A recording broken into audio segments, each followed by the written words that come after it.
And I went to my second one was What? this summer, and my wife took me to Coldplay. So I've only been to 2 concerts in my life. Two pretty good ones, by the way. U2 and Coldplay. Why don't you go to concerts, man? I'm a sports guy. I'm not a music guy. You know, it's funny you say that because I'm not a huge I love music. I'm not a huge concert guy either. I have seen the Stones and I've seen Roger Waters. I've seen probably more than I'm leading on Billy Joel. But I hear you. It took me a while. Like when I was like 25, I had one concert under my belt. If I never go to another concert again in my life, I'm okay. Gotcha. And you're also okay because your Cubbies got it done. Yes, By the way, Steve Wilkos finally. is with us here. The Steve Wilkos Show, 10th season. Yeah. So you're still stealing some money, huh? I am. and I love to tell the story all the time because when my show got announced, I had to go out to L.A. and Tiki was there. I met Tiki there. We were standing in a valet line, and people were laughing at me saying, "You ain't going to last 13 weeks, man. Jerry Springer's bodyguard." Yeah, who's this meathead? 10 years later, still here. Wow. Congrats. Great achievement, man. What do you enjoy most about doing the show? Because smacking people around? Well, no, he doesn't have to do that anymore. I'm going to be totally honest because a lot of times you're supposed to say the right things. Yeah. Well, we see through that. So I work a day and a half a week. Okay. I go on Tuesday nights. I tape for a couple hours. I work Wednesday. Wednesday's a pretty long day taping. Mm-hmm. I make a lot of money. Yep. And I get just incredible time off. I get summers off. And I was telling you guys before we came on here, I have a lake house in Wisconsin. We'll get to the Cubs stories in a minute. Me and my son, we're going to Cubs games. I'm off all summer. My son's a baseball player, so I manage his teams. Nice. You look like Cal Ripken today, by the way. A chubby Cal Ripken. Well, yes, sir. We did the dating game, and me and my wife, we did it for social media, and we both said, who would play you in a movie? And we had to write a name down. And we both wrote down Cal Ripken. There you go. Nice. The problem is, can he act? Which He's been acting for 10 years. He's still doing the show. But I looked at Billy Ripken yesterday on MLB when they announced all the Hall of Famers. I go, he's looking rough. Hey, Steve, by the way, so when you tape, you tape 5 shows over the course of a day and a half? Is that how that works? We don't tape shows like Jerry and Maury tape shows. Yeah. We tape segments, and my wife is my executive producer. Yeah, that we do. And so we tape like Tuesday night, I taped 6 stories, and then yesterday I taped, I think, like 7, and then she'll piece them together after we tape the stories. So how do you get continuity? You wear the same awesome, outfit up for? No, we don't care about that. Yeah. It's just stories, and I change shirts, and it doesn't matter. Nice. Yeah. Steve Wilkos with us here in studio. So you're a big Cubs fan. Now we had a couple of the Cubbies on after they had won, and the energy had to be amazing.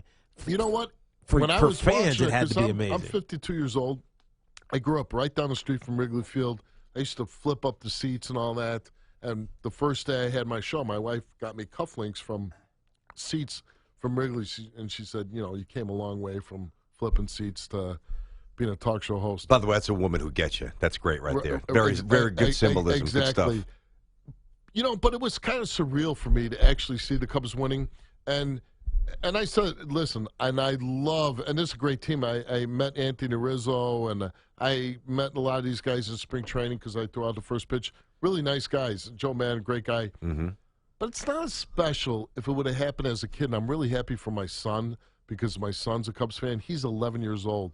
So it's much more magical for a child when your team wins a championship. Wow. Like for me, if in 1972, Billy Williams and Ron Santo and Fergie Jenkins would have won the World Series, because I was a kid. Yeah, and you cared about the players in a deeper way. So as you get older, this is a business, about contracts. Some guys they're not as nice because when you're a kid, you only see them on TV. But then when you become an adult, and you're like, that dude was smoking weed or got a DUI. People are idiots. We get it. I got a challenge on this. So hold on. It's an interesting premise. And I didn't think you were going to go in that direction. I totally disagree with that. Put this in context, Steve.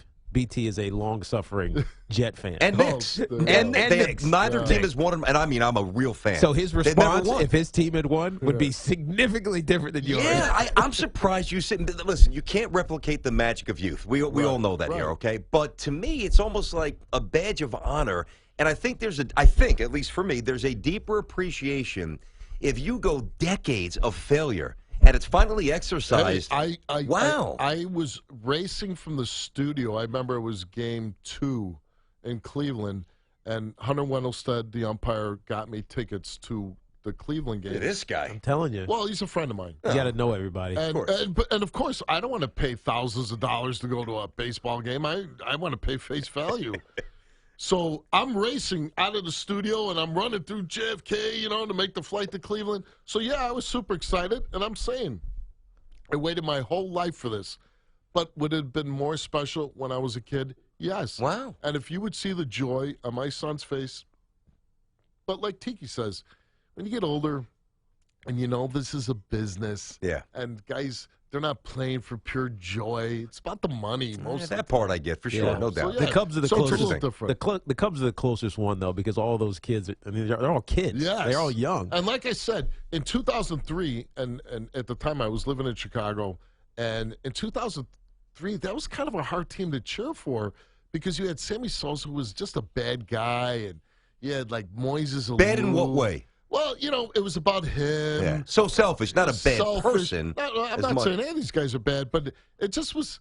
They're not like he was a bad hero. Bryant, he was the bad hero. He was a bad hero. Yeah. And when all these Cubs players, Dexter Fowler, I met the guy, the nicest guy in the world. Mm-hmm. Hayward's, just all of them.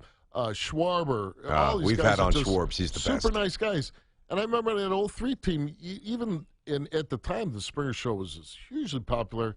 Some of those guys be like, they turn their back and walk away. It's interesting, really. Interesting. And these guys that won, I'm really happy for all of them. They're good kids. We had Chris. Good guys. They are. We had Chris Bryant in studio, Yeah. and I've said many times my son just turned 2. No, I don't think he's going to grow up to be as good as him, but just as a young man. You hope. Well, of course I hope. But as a young man, I would sign up for that right now. He's that good of a young man. Yeah. And for my 6-month-old daughter, if she marries somebody like that, I'll be quite happy. But my question about the identity, because there's a certain characteristic of a fan that always loses, whether it's the Jets or the Browns or the Cubs or the Red Sox before they exercise that demon, curse the Bambino. When you finally win, you become almost a different person because what shaped you as a fan has been eradicated. Well, and it's a different existence. The Red Sox felt this after a long time. For me, like as a Cubs fan, like I said, I grew up right down the street from Wrigley Field. Huge Cubs fan. I know everything about the Cubs. And to be 52 and it finally happens, you do feel like almost like a weight comes off you because everybody busts your balls about, they won in 116 years or whatever it was, 108 years. And so it finally happens, and I'm like, everybody's like, well, what about this next year? I'm like, I don't care. I mean, I'm going to watch because I'm a fan and I love the Cubs, but they won. And as long as I got one under my belt in my lifetime, I'm happy. And that with that roster, he's going to have 4 or 5. Yeah, I know. It's coming. Steve Wilkos with us in studio. Of course, Steve just celebrated his 10th year, and it's a hell of a run. And we like him a lot. He's joined us before in studio, and we're just hanging out. Just for noon. Now, getting back to your show, how do you keep that thing fresh? Because it feels like a show like yours could get, I don't know, stale. Well, the thing with like our show, and this is what I say with daytime TV, you look over the past few years, the people that got shows and got canceled, Katie Couric, Queen Latifah. There's a bunch of them. Just big names, Jeff Probst. They brought back Ricky Lake. And, Wendy Williams is still hanging in there. But Wendy Williams is good. I like my wife. I like Wendy. I think she's hysterical. I love Wendy Williams. I don't know if I'm a fan, but when she's on, I like it. I'm a huge fan of Wendy Williams. But most people try to reinvent the wheel in daytime TV. But you know what works in daytime TV is conflict. Yeah. People want to see conflict.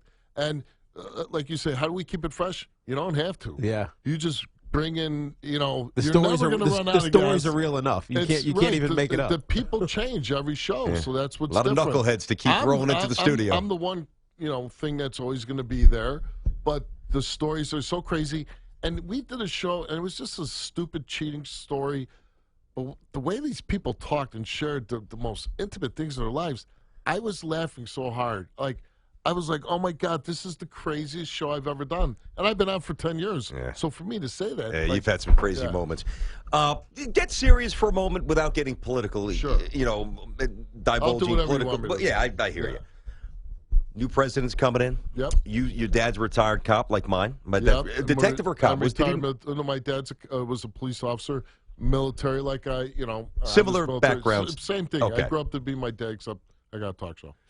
Do you, based on the people that you come across, being aware, I know you're very socially involved, do you believe that we could get to a better place quickly? Are you worried about? I would hope so. The only thing I say is this: is like the last president I was excited about was Reagan. So okay, so that's been a long, long time, right? But I always root for whoever the president is because He's if your he president. does He's our good, leader. he's doing good for us. I'm with you. This is the United States of America. Like now, Donald Trump's our America. Why would you be rooting against the guy? Because if you're rooting against him, you're rooting against yourself. You know what I mean? And it's like same thing with Barack Obama. People, I'm like, man, and when he took over the presidency of the country, it was in shambles. So it's like you want to root for the guy. You want him to turn things around. And my thing is, hey, Trump's president now. Rosie O'Donnell, she's saying, let McCain be president. I'm like, what? Rosie O'Donnell. What are you talking about? You're insane. But where's the conflict? I mean, and my thing is, listen, if Trump does bad and if he does things that people are unhappy with or whatever, vote him out. Yeah, the public will be heard from in 4 years Get again. your butt into, the voting booth and vote. But the morality of our country, forget that's what I was really getting at. Do you feel that the morality's deteriorated? Because on some level, sadly, I do, where it's really going to take, and forget about Trump, Obama, not even the president, the way people view their own lives and how they respect or don't respect other people. That's what worries me. I'm fortunate. I surround myself with people that, what they say, birds of a feather flock together, right? And, I live in a community that is very family-orientated. People are involved with their kids. I'm very fortunate that, I live in a community that obviously is financially a little better off than other communities. But morality, I think, is a big how you're raised. My dad, he kicked me in the ass if I got out of line. I hear you. And I've never. now you're not allowed to. Right. Well, I'm fortunate. For some reason, my kids just listen to me. And because they see you kicking ass on TV back in the day. They're terrified of you. That's why. I guess my thing is, when I was a policeman, my biggest frustration was when I used to lock kids up, the parents never had any idea what their kids were involved with or who they were hanging out with. Well, that's not the case with my kids. I know everything. And I'm going to make sure that I raise good kids, that they're going to be good in the community, that they're going to contribute and not be, That's all you can do as a parent. I hear you. Yeah.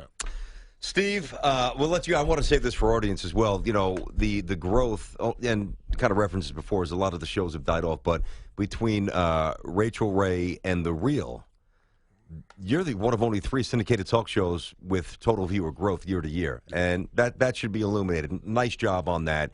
Nice job, never changing. You're a pure good dude, and we got to hang out and get drunk one night. Honestly, I really would love to. Where are you at? And I want to be on your show, just not for the wrong we reason. tape in Stanford, and I live very close to Stanford. Gotcha. Well, I'm up there often because my ex and my kids are up there. Right. I'm looking you I up. said that. I'm looking you up. We probably playing against you in baseball. I'd love it. Because I have a 12-year-old. Yeah, but my son's He's going to be taking 12. your son down, dude. Yeah. Hey, Ernie Banks is still smiling for you. Ernie Banks is still smiling for you. Ernie Banks was a good guy. Fergie Jenkins, all of them. Ron Santo. Those were all good guys. I hear you, man. Good seeing you, buddy. Yes. Thank you got very it. much.